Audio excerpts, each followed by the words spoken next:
हूँ, मैं सुबह लगाता हूँ क्लास और शाम को खत्म करता हूँ। क्या मेरा सिलेक्शन होगा? तो मैं बता रहा हूँ यस यस यस, तेरा सिलेक्शन नहीं होगा। कैसे? मैं तो पूरी क्लास देखता हूँ, मैं तो टीचर के फॉलो करता हूँ, मैं तो एमआर सर से पढ़ता हूँ, मैं तो पंकज सर से पढ़ता हूँ, मैं तो येकिन 2.0 में बैठा हुआ हूँ। मैं क्यों नहीं पढ़ सकता? मेरा सिलेक्शन क्यों नहीं हो सकता? मैं तो एमआर सर से पढ़ता हूँ, मैं तो फिजिक्स एमआर सर से, king of physics MR sir से पढ़ता हूँ। सर आपका लेवल इधर है ना, तो आपका लेवल इधर आ जाएगा। आप टेस्ट दे रहे हो ना, यदि आपका लेवल इधर है ना, तो आपका लेवल इधर आ जाता है। देखो ये ऐसे नहीं कि डायरेक्ट इधर आ जाता, नहीं, इसके पीछे बहुत सी आपकी मिस्टेक कैसे बाहर आती है पता है? आपकी नीट एग्जाम में जितने मिस्टेक्स होती है वो कैसे बाहर आती है पता? फिर नीट एग्जाम में नहीं होती वो मिस्टेक बाहर कैसे आती है कि कौन सा क्वेश्चन गलत हुआ, कौन सा क्वेश्चन राइट हुआ, कैसे, क्या मेरी स्पीड थी, कितने टाइम में मैंने किया, ये पोर्शन मैंने कितने टाइम में किया, ये वाला क्वेश्चन मैंने कैसे किया, क्या इस क्वेश्चन को और शॉर्ट तरीके से हो सकता था। यदि छोटी छोटी चीज को यदि समझ पा रहे हो तो पॉइंट लिखो कि ऐसा ये होता है, 3 मैंने चार्ट बना लिए, ऐसा पॉइंट होता है, ये पॉइंट होता है, ये पॉइंट होता है, ये पॉइंट होता है, ये पॉइंट, ऐसी चीज को यदि समझ पाओगे, ऐसे यदि आप, और ये कहाँ लिखना है, जो पेज होता है ना खाली पेज पास में, उस पर लिखना है, तब आपको समझ में आ जाएगा कि एक्चुअल में ये होता है। आप छोटी छोटी चीज को आप समझो। हेलो बच्चों, क्या हाल चाल? बढ़िया एकदम। The welcome all of you to our the beautiful channel Madhav educational academy में। आपका आर के माधव, आपका फिजिक्स एजुकेटर। थंबनेल आपने देखा ही होगा कि ऐसी क्या गलतियां है जिससे मेरा सिलेक्शन रुक सकता है, ऐसी क्या वो चीज है जिससे मेरा सिलेक्शन रुकेगा। देखो कई बार क्या होता है पता है, गलती पे सुधार नहीं होता है। पता है क्यों नहीं होता? क्योंकि हमें वो पता ही नहीं होती कि कौन कौन सी गलती है। तो गलती पे सुधार जब होता है जब हमें पता होता है कि ये गलती है। जब पता ही नहीं होता है कि हमने ये गलती हो रही है तो सुधार कैसे होगा? तो सबसे मेन बात जो अगर मैं कहूँ ना तो वो है सुधार। यूट्यूब पे वीडियो देख रहे हो कि नीट का पेपर टफ आएगा, वो नेक्स्ट एग्जाम कब होगा, तो ये हमें पता ही नहीं होता है। हम यूट्यूब पे इतना टाइम वेस्ट कर लेते हैं कि एग्जाम कब होगा, एडमिट कब, कार्ड कब आएगा, और नेक्स्ट एग्जाम होगा या नहीं होगा। ये पहली बात तो ये, जब जो एग्जाम होगा ना वो होगा, अपन को रखनी है पहली बात। अगर आप ये देख रहे हो कि यार वो मेरा एमबीबीएस भाई वो क्या कर रहा है, हाँ, मेरा सीनियर क्या कर रहा है, मेरा वो क्या कर रहा है, वो क्या कर रहा है, भाई कोई मतलब नहीं है। सही बता रहा हूँ, बस इतना बता रहा हूँ कि यदि आप ऐसा कुछ देख रहे हो तो मतलब आप अपना टाइम वेस्ट कर रहे हो। मतलब पहली गलती पकड़ो कि मुझे अपना टाइम वेस्ट नहीं करना है। मुझे अपनी एक सेकंड भी यदि मैं कहीं वेस्ट करता हूँ तो उसको मैं लिखूंगा कि मैंने वहां पे 1 मिनट वेस्ट की थी, वहां पे 1 मिनट थी, कल उसका मैं रिटर्न वापस कैसे कर पाऊँ, वो जो टाइम वेस्ट किया था उसको वापस कैसे ले पाऊँ। तो ये सीधी सी बात है। दूसरी चीज, सबसे बड़ी चीज, टाइम वेस्ट नहीं करना है। देखो टाइम वेस्ट का मतलब ऐसा नहीं कि आप घूमने चले गए, वहां चले गए, वहां चले गए, इसका मतलब ये नहीं है कि वो टाइम वेस्ट, वो भी नहीं है। टाइम वेस्ट क्या है पता है? आपको पता ही नहीं होता है। आप यूट्यूब पे वीडियो देख रहे हो स्टडी के रिलेटेड, उस संबंधित ही क्या स्टडी रिलेटेड आप वीडियो देख रहे हो, उसके रिलेटेड अगर वीडियो देख रहे हो और वो आपको एग्जाम में अभी कोई हेल्प नहीं कर रहा है, मतलब वो टाइम वेस्ट है। आप वीडियो देख रहे हो, वो एग्जाम कब होगा, वो एग्जाम कब होगा, भाई नीट एग्जाम पोस्टपोन होगा कि नहीं होगा? अरे भाई होना होगा, वो हो जाएगा। आपका पढ़ाई करना है तो अपना पढ़ाई करो जी। तो सबसे पहले टाइम वेस्ट नहीं करना है। दिमाग में खोपड़ी में बात घुस गई, यस मेरे को टाइम वेस्ट नहीं करना है। अब सबसे टाइम वेस्ट दूसरी जगह भी होता है, ऐसा चीज जो आप सोचोगे ये टाइम वेस्ट नहीं है, लेकिन मैं बता रहा हूँ ये टाइम वेस्ट है। ऐसा क्या चीज है? हाँ, आप पढ़ रहे हो ना टॉपर के स्टडी मटेरियल, उसने उस भैया ने मेरे को दिए थे, वो स्टडी मटेरियल पढ़ रहे हो ना कि उस भैया ने मेरे को दिए थे, ये टाइम वेस्ट। सीधी सी बता रहा हूँ ये क्या है, टाइम वेस्ट। इससे आपका सिलेक्शन होगा, मैं गारंटी देता हूँ, इससे आपका सिलेक्शन नहीं होगा। लिख के दे सकता हूँ कि यदि आप ऐसा कुछ कर रहे हो, उस भैया के नोट्स ला के आप पढ़ रहे हो, आपका सिलेक्शन नहीं होगा, नहीं होगा, नहीं होगा। क्यों? उसका तो सिलेक्शन हुआ है। हाँ भाई, उसको पूछो कि तूने किस भैया से लाए थे नोट्स, वो खुद कहेगा कि नहीं मैंने कोई भैया से नहीं लाया था, मैंने अपने खुद के बनाए थे नोट्स, उसको फॉलो करता था प्रॉपर ढंग से, तब जाके उसकी रैंक। और मान लो अगर हो भी गया ना इस तरह से सिलेक्शन, तो भाई को अच्छी रैंक नहीं आएगी, अच्छे मेडिकल कॉलेज में आप नहीं जा पाओगे। इसीलिए अपने प्रॉपर नोट्स आप खुद बनाओ। सबसे पहली चीज अपने अभी भी टाइम है, अभी भी टाइम है, ऐसे नहीं कि टाइम चला गया, नहीं। अभी भी आप शुरुआत करोगे ना तो कहीं ना कहीं तो पहुंच ही जाओगे और अच्छे मेडिकल कॉलेज में चले जाओगे। तो ये अभी भी 7 से 8 महीने आपके पास बचे हैं, तो आप क्या करो, अपने खुद के एक प्रॉपर फॉलो करो किसी बैच को, और अपने खुद के नोट्स बनाओ और रोज ट्राई करो। दूसरी चीज इनमें दूं क्या, मैं बिगिन सेल्फ स्टडी के, देखो सब मैंने पॉइंट लिखे, क्या मैं बिगिन सेल्फ स्टडी के मेरा सिलेक्शन हो सकता है? सेल्फ स्टडी सर, मैं सिर्फ क्लास देखता हूँ, मैं सुबह लगाता हूँ क्लास और शाम को खत्म करता हूँ, क्या मेरा सिलेक्शन होगा? तो मैं बता रहा हूँ यस यस यस, तेरा सिलेक्शन नहीं होगा। कैसे? मैं तो पूरी क्लास देखता हूँ, मैं तो टीचर के फॉलो करता हूँ, मैं तो एमआर सर से पढ़ता हूँ, मैं तो पंकज सर से पढ़ता हूँ, मैं तो येकिन 2.0 में बैठा हुआ हूँ। मैं मैं क्यों नहीं पढ़ सकता? मेरा सिलेक्शन क्यों नहीं हो सकता? मैं तो एमआर सर से पढ़ता हूँ, मैं तो फिजिक्स एमआर सर से, king of physics MR sir से पढ़ता हूँ। सर मेरा सिलेक्शन क्यों नहीं होगा? क्यों नहीं होगा?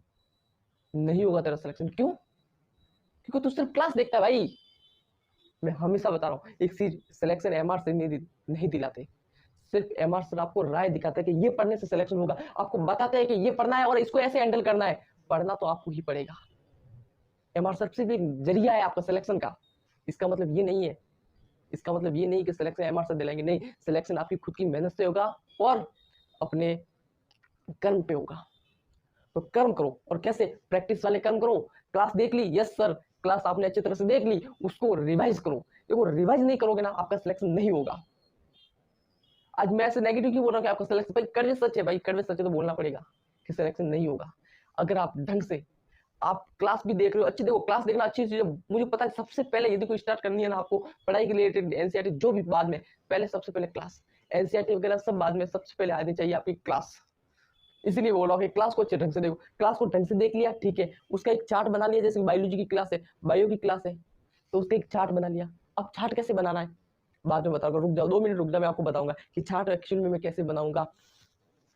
बायोलॉजी मैंने ले ली, ये सब ले ली, अब क्या करना है, अब करना क्या है, करना क्या है, सबसे पहली चीज क्या करूंगा मैं, क्लास ले ली, मान लो मैंने एमआर सर की क्लास ले ली, 2 घंटे की क्लास थी मैंने ले ली, या पंकज सर की 2 घंटे की क्लास थी मैंने ले ली, ठीक है मैंने ले ली। अभी क्या करना है, अभी आपको ये करना है कि उस क्लास को रिवाइज करना है। कैसे करना है, एक चार्ट के फॉर्म में आपको बिगिर देके विदाउट सीन किए आपको है ना क्या करना है, उस चार्ट को प्रॉपर ढंग से लिखना है, लिखना है उसको अच्छे तरह से लिखना है, बिगिर देखे विदाउट सीन किया आप लिख पा रहे हो, यस तो आपका अच्छे से रिवीजन है। और रिवीजन के बाद यदि आप प्रैक्टिस नहीं कर रहे हो तो आपका सिलेक्शन नहीं होगा। आप वो प्रैक्टिस करनी पड़ेगी, डेली प्रैक्टिस करने की, हर एक चैप्टर की डेली प्रैक्टिस करनी पड़ेगी। यदि कोई आपका अच्छे से 2-3 बार प्रैक्टिस हो चुकी है तो उसको 7-8 दिन के लिए पोस्ट कर सकते हो, बाद में उसको 7-8 दिन के 8 से 9 एक हफ्ते के अंदर एक चैप्टर का रिवाइज होना बहुत जरूरी है, हर चैप्टर का बोल रहा हूँ।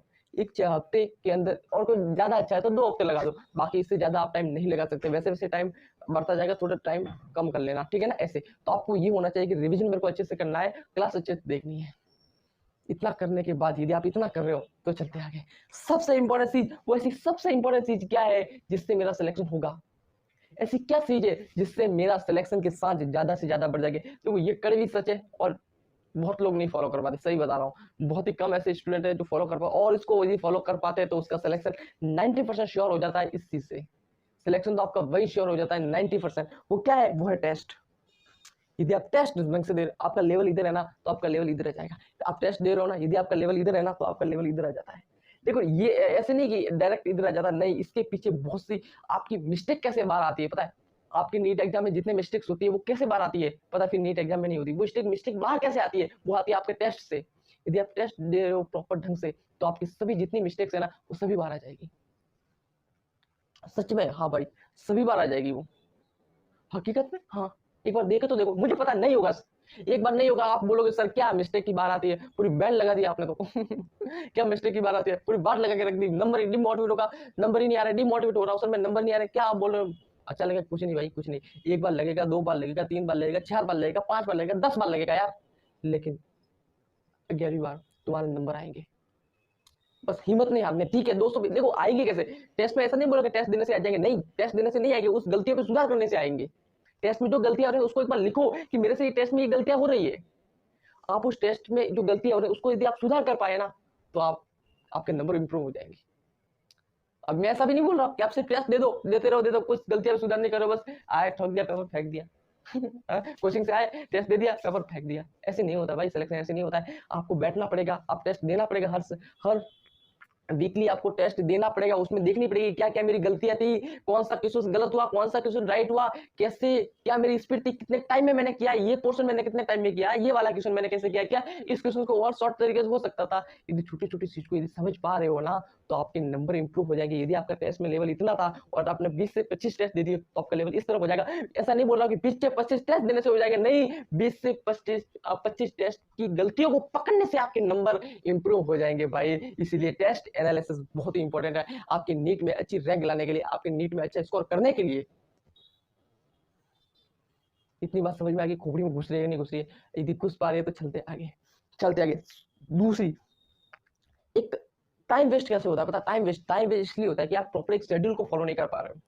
आप एक प्रॉपर एक शेड्यूल बनाओ यार कि मेरे को इतने घंटे ये करनी है, मतलब इतने घंटे ये करनी है। मेरे को 5 घंटे फिजिक्स करनी है, मतलब 5 घंटे करनी है। 3 घंटे बायो करनी है, मतलब करनी है। 3 घंटे केमिस्ट्री करनी है, मतलब करनी है। इसमें कोई द्वारा नहीं होना चाहिए, कोई संख्या नहीं होना चाहिए, मेरे को मतलब करनी है। मतलब मैं ऐसे नहीं बोला कि 5 घंटे फिजिक्स लो, 6 घंटे बोलो बोलो नहीं। वो आप पे डिपेंड है कि आपकी कौन सी वीकनेस है, कौन सा अच्छा पोर्शन अच्छा है, कौन सी है। तो आपके सपनों की औकात मुझे क्या पता यार। आपके सपनों की औकात मुझे क्या पता। मुझे कैसे पता होगा कि आप कितने नीट के लिए सीरियस हो। तो मुझे तो नहीं पता ना यार। तो आपको डिसाइड करना है कि मैं किसमें लूजर हूँ और किसमें विनर हूँ। तो आपको ये देखो, लूजर विनर कुछ नहीं होता, सिर्फ अपने अंडरस्टैंडिंग पे निर्भर करता है कि आप उस चीज को कितना समझ पा रहे हो। देखो ऐसा नहीं होता कि समझ नहीं पा रहे हो तो आगे भी नहीं समझ पाओगे, ऐसी कोई बात नहीं है। ऐसी कोई बात नहीं है। हाँ, नहीं समझ पा रहे तो समझ पाओगे, समझो ना यार उस चीज को। फिजिक्स वीक है मेरी, बार बार एक ही कमेंट, फिजिक्स वीक है मेरी फिजिक्स। अरे पढ़ना यार, कैसे फिजिक्स वीक हो जाएगी यार तेरी। नहीं होगी। आपको पढ़ो एक बार अच्छे तरह से, अपने कंसेप्ट को क्लियर करो, बाकी सब संभाल लेंगे। ठीक है, इतना बस कर लो, समझ जाओ, क्या समझ जाओ। दूसरी चीज की यार, मैं बायो की एनसीईआरटी कैसे रीड करूँ। How to read NCERT for bio. क्या एनसीईआरटी की लाइन से लाइन पढ़ूं मैं, मेरा सिलेक्शन हो जाएगा। अरे भाई नहीं होगा। ऐसे एनसीईआरटी की लाइन से लाइन पढ़ने से आपका सिलेक्शन नहीं होगा। आपको क्या करना है, एक जैसे कि मैंने एनसीईआरटी की पेज उठाया, सबसे पहले एनसीईआरटी को पकड़ा पकड़ा। यस सर, सबसे पहले मैंने एनसीईआरटी को पकड़ा। फिर उसमें क्या करना है, उसमें ये करना है, आपको एक चीज करनी है। सबसे पहले पेंसिल लो और एनसीईआरटी को एक बार पढ़ो, और आपको जो लगता है कि ये ठीक है, ये चीज अच्छी है, उसको एक बार पढ़ो। पढ़ लिया, दूसरी बार पढ़ो ना, दूसरी बार वापस एक बार पढ़ो। दूसरी बार जो पीछे जो साइड में जो दे रखा है, साइड में क्या दे रखा है, कहने जगह दे रखी है, हाँ उसको एक चार्ट के, जो आपने पढ़ा है वो एक चार्ट के फॉर्म में बनाओ। चार्ट के फॉर्म में बनाओ। एग्जाम्पल प्रकार की हो सकती है। हिंदी में बताओ तो पेशी 3 प्रकार की हो सकती है। कैसे कर सकती है, सबसे पहले हिंदी में बात, वो कंकाल पेशियां मतलब स्केलेटल मसल्स हो गया, दूसरी अतरंग पेशियां, ठीक है, और दूसरी हड्ड पेशियां मतलब हृदय पेशियां।